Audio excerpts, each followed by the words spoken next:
கர்த்தருடைய நாமத்துக்கு ஸ்தோத்திரம். நான் இங்கே ஒரு பெரிய சாட்சியாக நிற்கிறதுக்கு கர்த்தர் எனக்கு உடல்நலத்தை அந்த அளவுக்கு கொடுத்துருக்கிறார் என்றால் உண்மையிலேயே நான் பெருமைப்படுகிறேன், சந்தோஷப்படுகிறேன். கர்த்தாவே என்னை ஆசீர்வதிக்க மாட்டார். இயேசுவின் நாமத்தில் ஜெபிக்கிறேன். கர்த்தாவே, கடந்த 30ஆம் தேதி ஒரு ஃபங்க்ஷனுக்கு போனேன், திருமண நிகழ்ச்சிக்கு. இனிமேல் சாப்பிடல. அந்த ஃபங்க்ஷனில் பிரியாணிலாம் போட்டாங்க, நான் சாப்பிடல. இருந்தாலும் வெஜிடேரியனும் ஒரு சப்பாத்தி, ஒரு இட்லி, ஒரே ஒரு இடியாப்பு சாப்பிட்டாங்க. ஒன்றுமே இல்லை. சாப்பிட்டு வீட்டுக்கு வந்துட்டோம். வீட்டுக்கு வந்துட்டு மாத்திரைலாம் போட்டேன். அப்படி போட்டு சரி அப்படி கீழே போய் உக்காரலாம் அப்படின்னு சொல்லிட்டு வந்தோம். ஒரே வலி, டெஸ்ட்டு நாறு ரொம்ப வலி எடுக்கும்.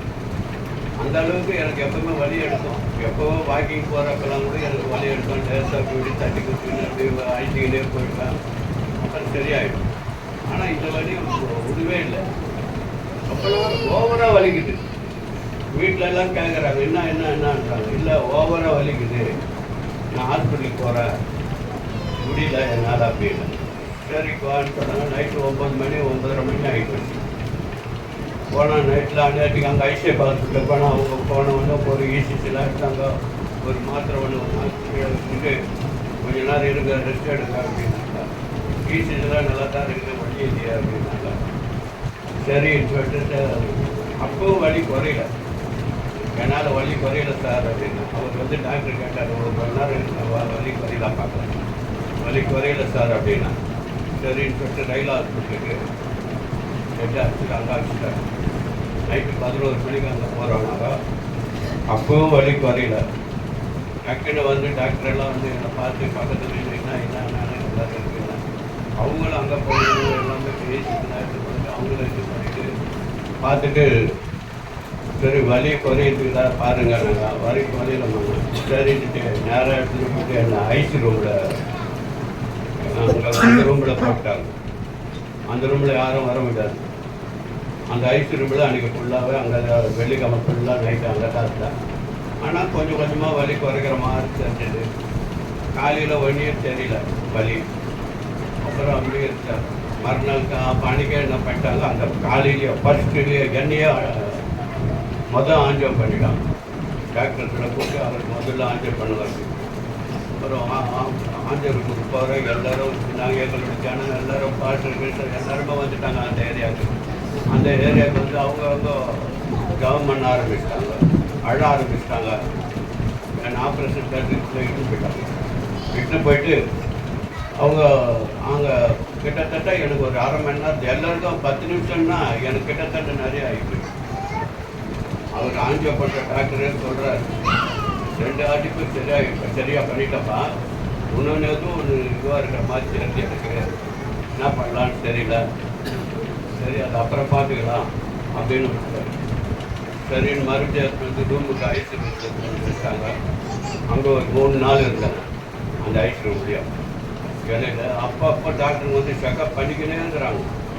எனக்கு ஒரு பலம் ஏற்பட்டுச்சு. நான் தான் அப்போதே தெரியல, ஐசிஎஃப் ஹாஸ்பிட்டலே எனக்கு ஒரு மாதிரி ஆகிடுச்சு. அவர் தான் அப்படின்னு நினச்சிட்டேன். ஆனால் இருந்தாலும் கடவுள் என்னை இந்த அளவுக்கு எடுத்து நிறுத்திருக்காருன்னா உண்மையிலே இந்த பாராட்ட வேண்டியது, நன்றி கடவுள். ஆனால் கடவுளை நான் நம்பிக்கிட்டு தான் இருந்தேன். எது வேணாலும் ஆகட்டும், நமக்கு கர்த்தர் கூட இருக்கிறார். அவர் நம்மளை எப்படியோ காப்பாற்றுவார். அவருடைய தைரியத்தில் தான் நான் ஹாஸ்பிட்டலுக்கு அட்மிட் எவ்வளோ சொன்னாங்க. 3 நாள் அங்கே இருந்தேன். பெட்லேயே பட்டு அவங்க ஐஸ் ரூம்லேயே இருக்கிறேன். எனக்கு பக்கத்தில் இருக்கிற நான் நைட்டு வந்துட்டு இருந்தேன். என் பெட்டு பக்கத்தில். நான் சாவு வீட்டுக்கு பார்க்கவே பக்கத்தில் சாவு வீட்டுக்கு வந்தால் பிடிக்காத வீட்டுக்கெல்லாம் போக மாட்டேன். வீட்டுக்குள்ளே போனோடி அந்த பாடி அங்கே பட்டுன்னுக்கிட்டு நான் இங்கே பட்டுன்னுக்கிறேன். எனக்கு ஒன்றுமே தெரில. நைட்டு ஏற்றுட்டு கிடையாது. ஊருக்கானுமே கற்று ஒவ்வொரு கற்றுட்டு ஹாஸ்பிட்டலில் எனக்கு ஒன்றுமே தெரியல. மறுநாள் காலையில் ஏந்து நான் கேட்குறேன், எதப்பா அப்படின்னு. அவர் டெஸ்ட் பண்ணுறாங்க. எனக்கு ஒரே பயம். சிஸ்டர் கேட்குது, நான் ஒன்றுமே தெரியாது அவனுக்கு அப்படின்றாரு. இல்லை சிஸ்டர், எனக்கு ஒன்றும் தெரியல அப்படின்னு. நல்ல தூக்கம் தூங்கிட்டு சரி சரி பரவாயில்ல பயப்படாத அப்படின்னு தயிர்த்தாரு. ஆனால் ஆனால் டாக்டர்ஸ் எல்லாம் நர்சஸ் எல்லாம் கம்பவுண்டர்லாம் சூப்பராக கவனிச்சாங்க. யாரும் மாத்திரம் குறை சொல்லணும். நானும் அப்போ கவனிக்கிறே தங்குறேன், கத்துறேன், தோத்தரிக்கிறேன் சொல்லி கர்த்தருடைய பேரை சொல்லி கர்த்தர் சொல்லிட்டு தான் இருக்கிறேன். எனக்கு ஒரு தைரியம், கர்த்தர் நம்ம கொடுக்குறாரு. ஞானஸ்தானம் எடுக்கிறப்பவே சொல்லிட்டேன் நான், கர்த்தரை எனக்கு நன்மையை செய்தாலும் தீமையை செய்தாலும் உன்னுடைய சித்தம், நீ தான் என்னை பாதுகாத்துக்கிட்டு. அப்பவே ஒப்பு கொடுத்துட்டேன். எல்லா பழக்கத்தையும் விட்டுக்கிட்டேன். எந்த தண்ணி கிண்ணி எதுனால எனக்கு அந்த பழக்கெல்லாம் கூட இருந்தது. ஆனால் நான் சாப்பிட்றது அல்லது பைப்பில் எனக்கு தொட்டேன்னா அணிந்தது எல்லாம் செய்யாது பார்த்தேன். விசுவாசமாக இருக்கணும். விசுவாசம் ஒதுக்க அளவு இருக்கக்கூடாது. சும்மா ஒதுக்க அளவுக்கு இருந்துட்டு நம்ம வெளியே போயிட்டு எல்லா தவறு பண்ணால் அது கர்த்தரை ஏற்றுக்க மாட்டோம். உங்களுக்கு ஆசீர்வாதத்தை கொடுக்க மாட்டார். உண்மையிலே சொல்கிறேன், நீங்கள் எல்லாருக்கும் சொல்கிறேன். சும்மா சர்ச்சைக்கு வந்தோம், நாட்டுக்கு வந்தோம், ஒரு தரம் புது நன்மை எடுத்துட்டோம், மாதம் ஆனால் வந்தோம் என்று சொன்னோம், அதெல்லாம் இருக்கக்கூடாது. முழுசாக கர்த்தரை எடுத்துக்கிட்டோம், நம்பணும். பைபிளில் படிங்க, பைபிளில் படிங்க. எனக்கு ஏன்னா மறுநாள் அனுப்புகிற மாதிரிலாம் பார்த்தாங்க. திங்கட்கிழமையும் போன வாரம் இல்லை, உங்களுக்கு ஒரு சின்ன டெஸ்ட் இருக்குது, எஃப்ஓ இருக்குது, அதை போய் எடுத்துகிட்டு வந்துடு அப்படின்னாங்க. எஃப்ஓ போய் பார்த்தா பிசிசியில் கூட அவ்வளோ தெரியல. எஃப்ஓவில் எல்லாமே தெரிஞ்சு போகுது.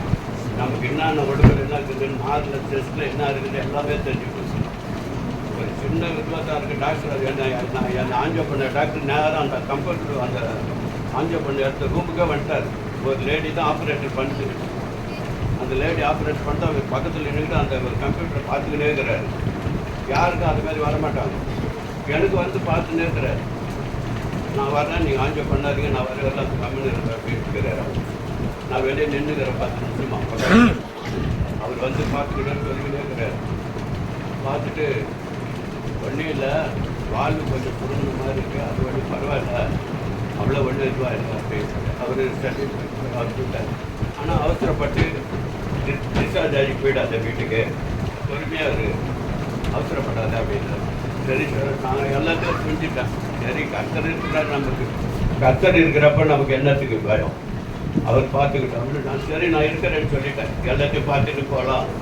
அது ஆப்ரேஷனாக இருந்தாலும் சரி, அது எது இருந்தாலும் சரி. மறுநாள் என்ன அனுப்புகிற மாதிரி தெரியல. டிஸ்சார்ஜ் போயிடுங்க சாயந்தரம் அப்படின்னு சொல்லிட்டாங்க. மாட்டெல்லாம் வாங்கலாம்னு சொல்லிட்டு எல்லாம் ரெடியாகிறோம். அப்புறம் அந்த டாக்டர் என்னுடைய இன்சார்ஜ் டாக்டர் வந்து, இருங்க, அவசரப்படாதீங்க, அவர் என்ன சொல்கிறார் கேட்டுக்கலாம், இன்னொரு டாக்டர் வருவார், பெரிய டாக்டரு, அவர் வந்து என்ன சொல்கிறார் பார்த்துக்கலாம் அப்படிங்கிறார். அவர் காலையில் 5:30 மணிக்கு வராரு. கரெக்டாக 5:30 மணிக்கு எந்த டாக்டரும் வர மாட்டாங்க. எல்லாம் 8 மணிக்கு மேலே தான் வருவாங்க. எனக்கு வந்து 5:30 மணிக்கெல்லாம் வந்துட்டு, நீ அவருக்கு என்ன வயசு அப்படின்னு கேட்டார். எனக்கு 77 வயசு ஆகுது சார்.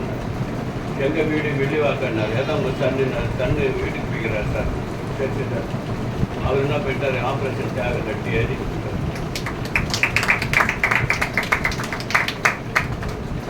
அதுக்கப்புறம் அப்பவும் அந்த இன்சார்ஜ் டாக்டர் என்ன அனுப்பல.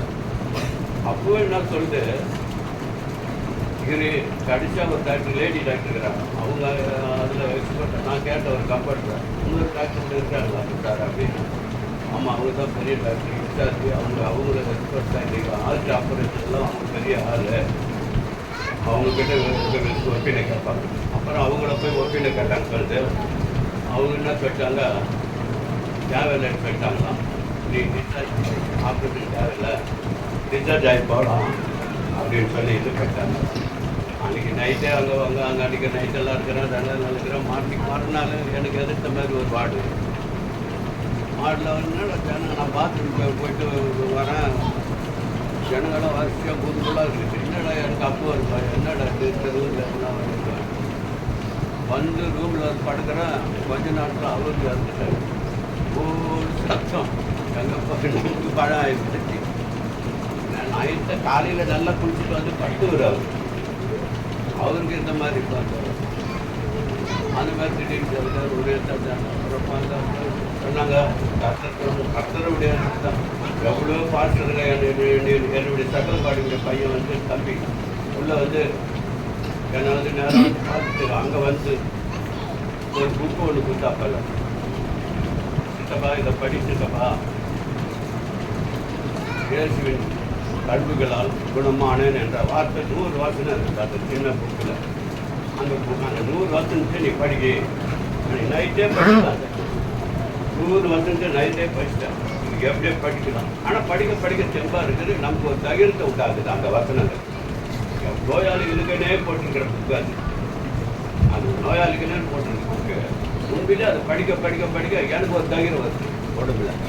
அதாவது கர்த்தர் நம்ம கூட இருக்கிறார், ஆசீர்வதிக்கிறார், நம்மளை சுத்தரிக்கிறார், நம்மளை இது பண்ணுறாங்க, பாராட்டு என்ன ஆயுசுகளை கூட்டி கொடுக்கணும் பதில் அது வசனத்தில் வந்துக்கிட்டே இருக்குது. ஒன்றுமே நமக்கு அது படிக்கிறப்ப அது ஒரு தெம்பு உண்டாகும் அந்த புக்கு. என் தகவல் அப்போ அவனும் வந்து எத்தனையோ பாஸ்டர்கிட்ட சொல்லி அவரும் ஜபம் பண்ணுறாங்க. எனக்கு செல்லில் ஃபோன் பண்ணி ஜபம் பண்ணுறாங்க. கிட்டத்தட்ட ஒரு 6-5 பாஸ்டர்கிட்ட ஜபம் பண்ணாங்க. அது மட்டும் இல்லாமல் அந்த அப்போ சகல படிப்பையும் வந்து அவனே நைட்டு வந்து நின்று அவனும் ஒரு ஜாம் வச்சு அவனும் போனாங்க. வந்து 2-3 நாள் வந்து பார்த்து போனால் விசாரிப்பார் அப்போ ஃபோனில் சொல்லிக்கிட்டே அதாக்குது நல்லா இருக்குதுரா அப்படின்னு அவன் தெரிஞ்சு வச்சுக்கப்பா விசுவாசமாக இரு, விசுவாசம்தான். ஆனால் அவர் இந்து மதத்தை சேர்ந்தவர் தான். அவர் கிறிஸ்தன் இருக்குது. ஆனால் ஜெபிப்பார், நல்லா ஜெபிப்பார், நல்லா இது பண்ணுறாரு, நல்லா வசனங்கள் சொல்கிறாரு. அவர் வந்து அந்த சர்ச்சில் வேலையும் செய்கிறார் சர்ச்சில். ஆனால் அவர் ஞானஸ்தானம் எடுத்தாரா என்னான்னு எனக்கு தெரியல. இப்போ நல்லா இது பண்ணுறாரு. அந்த புக்கெல்லாம் பிரிண்டிங் பண்ணி கொடுப்பாங்க. அந்த இப்போ சர்ச்சில் கொடுக்குறாங்க. எங்கே ஒரு பாஸ்டரை போய் அந்த சர்ச்சில் கொடுத்து பிரிண்டிங் பண்ணி கொடுக்குறாங்க. அந்த புக்கு வந்து எனக்கு ஒரு 100 புக்கு கொடுப்பா எங்கள் சர்ச்சில் இருக்கிற ஜனங்களுக்கு கொடுக்கணும் அப்படின்னு. சரிப்பா நான் யாராவது புக்காக பிரிண்டிங் பண்ணி எடுத்துன்னு தரேன் கொடு அப்படின்னு சொன்னாங்களா தம்பி. சரி அந்த புக்கு இருக்குது. இயேசுவின் தழும்புகளால் குணமானேன் இதை சொல்லிக்கிட்டே இரு அப்படின்னு. ஆண்டவர் இந்த அளவுக்கு இங்கே வந்து நான் சாட்சியாக நிற்கிறேன்னு சொன்னால் உண்மையிலேயே நான் இங்கேயே போயிடுவேன்னு மாதிரி ஒரு எனக்கு நினைப்பாங்க. அந்த மாதிரி நினைப்பாங்க. இன்னைக்கு வந்து நிற்கிறேன்னு சொன்னால் கர்த்தருடைய ஆசீர்வாதம் தான். கர்த்தருக்கு நான் தோடாலும் நன்றியை சொல்லிக்கிறேன்.